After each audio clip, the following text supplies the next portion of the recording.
starting off with the linebackers, in the last few weeks specifically, I have watched 6 games of the Bears defense, all 22, all from the back half of the season. And man, these dudes were flying in the second half of the year. Like, I don't think they were in the first half of the year. I think they were still figuring out each other, learning their checks, their spots. I felt like they were thinking at times in the first half of the season.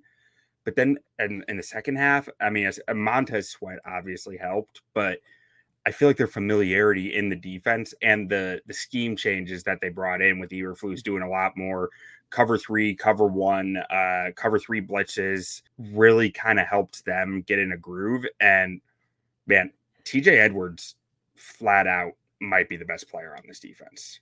I truly feel that way after watching the 6 games that I watched. Like, that dude is everywhere all the time. Honestly, I feel like you can tell he grew up watching Brian Urlacher by the way he plays, because there's shades of it in there. But Ron, what do you think of the linebacker room? I think you nailed it, Q. I think that's something that maybe people kind of forgot about a little bit early on in the season. It's outside of Jack Sanborn, this entire unit was brand new to this defense. Edwards and Edmonds were both big additions during the offseason. They had to mesh with, the entire defense as a whole. Not having a pass rush early on in the season certainly hurts as well. It puts a lot more pressure on those guys in coverage situations. And I'm sure that's a huge part of why some of their coverage numbers maybe don't look super great. But overall, I agree with you, man. I think Tremaine Edmonds was the type of guy where when he was on the field, you appreciated the skill set he brought, especially as that kind of deep middle guy in the defense, the old Brian Urlacher role in this defense. I mean, you saw it especially, right? There was a pick 6 involved in Cleveland for him.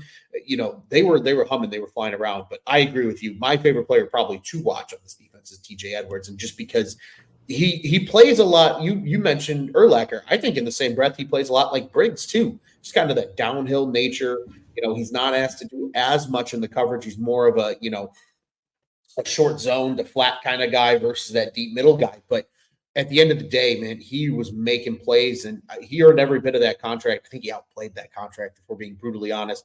And there's a reason he also led the team in total tackles. So gotta enjoy seeing number 53 flying around the field in the middle of that defense.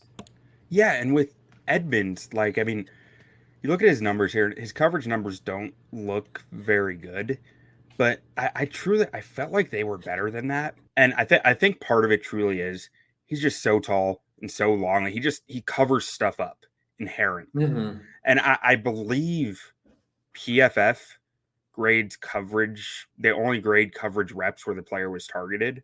I could be incorrect on that, but that's what that's what I think I've heard in the past, which could explain that more, because I think a lot of his value is the targets that he covers up, Mm-hmm. and just the space that he can eat in coverage because of that length and that height, and how disruptive he is to the quarterback's vision by the ground that he covered. And that's not to say I don't think Edmonds is some out of this world linebacker, but I think his coverage grade is a heck of a lot better than the number that they have here, because that's what he's on the field for. I mean, he's not aggressively fighting through blockers the way that a guy like Edwards or Sanborn does as a run defender. Mm-hmm. He's out there for the coverage abilities, and I think he did a sufficient job of it last year. But similar to what I was saying at the start of the linebackers, I felt like he got a lot better as the season went on and started to feel the instincts more, the responsibilities of his role in the defense, and not thinking it, just doing it. Yeah, and I think in year 2, you're going to see a lot more of that right out the gate because of the familiarity now. I mean, we've talked about it on past shows, actually, I think just on our last show, right, with the defensive line. This defense as an entire unit will largely look the same coming into next season outside of Kevin Byard, who we're going to talk about here in a little bit at safety over Eddie Jackson. Otherwise, it's pretty much the exact same unit from that back half of the season that we're referencing here, and how good of a unit it was. So I think Edmonds is going to settle in more, but you put it perfectly, Q. He might not be the most technically sound pass defender by any stretch of imagination, but just because of the freak athlete he is at his size, he's absolutely going to cover things up that, maybe you might sit there on film and go, well, he was supposed to cover this area and he kind of covered this area, but letting those instincts take over and just letting that freak athletic nature come out for a guy like Tremaine Edmonds is what brings the value for him being on that. I think he feeds a little off of Edwards' physicality.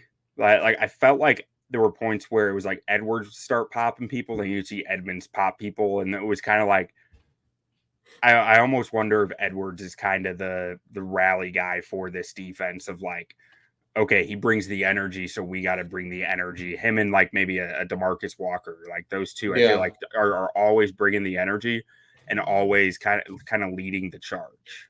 Well, wasn't Edwards the guy wearing the green sticker last year and getting the calls in his helmet? I think so. So I agree with you. I think he absolutely is that guy just by nature, right? Because in theory, this obviously isn't always the case, but in theory, your lead middle linebacker is usually the guy calling out the defense. He's usually the one getting the call. That's what Urlacher was for all those years for the Bears. You know, that's what guys like Roquan Smith were when their time here. That's what some of those other guys were like. Danny Trevathan was very much that way. And all those guys were kind of the rah-rah rally guys. I think that's a big reason why you see TJ Edwards in that role in this defense, even though he's not necessarily your traditional Mike linebacker in the scheme. Man, he was just a heck of a football player for them last year. I hope it continues because it was just a lot of fun to watch. And one of the probably more understated aspects of his play that I've had people bring up to me before and made me notice it was how impressive he is blitzing from depth. And it's a weird thing to be impressed by, right?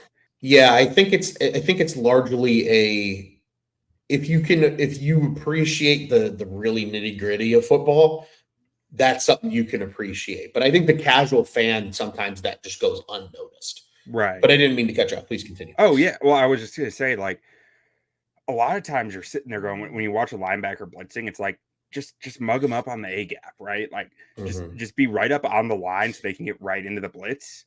But then there's some guys who just have, and Danny Trevathan was good at this too, but just have a really natural feel for the timing of it and how to play the blocking scheme just right to get a free run.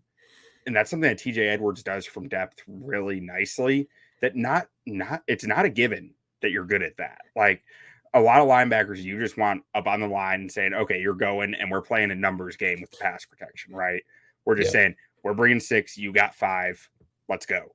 But with Edwards, you start to get more of the simulated pressure aspects too, where they're dropping a defensive end into coverage or even a D tackle. Sometimes there's a clip of Andrew Billings dropping into coverage. That's Mhm. pure gold. You just have the D tackle popping backwards, and Edwards isn't the evident blitzer because he wasn't mugged up. He wasn't there. The protection knew that he might come, but he didn't declare himself either. And then it's like, okay, there's a big hole for him to run through now, and he just flies through it. He has that first step explosion, which I don't know, I guess didn't show in his combine or something, but he's got it on the grass. I think that there's so many things in everything that you just said, Q, that I kind of want to unpack just a little bit.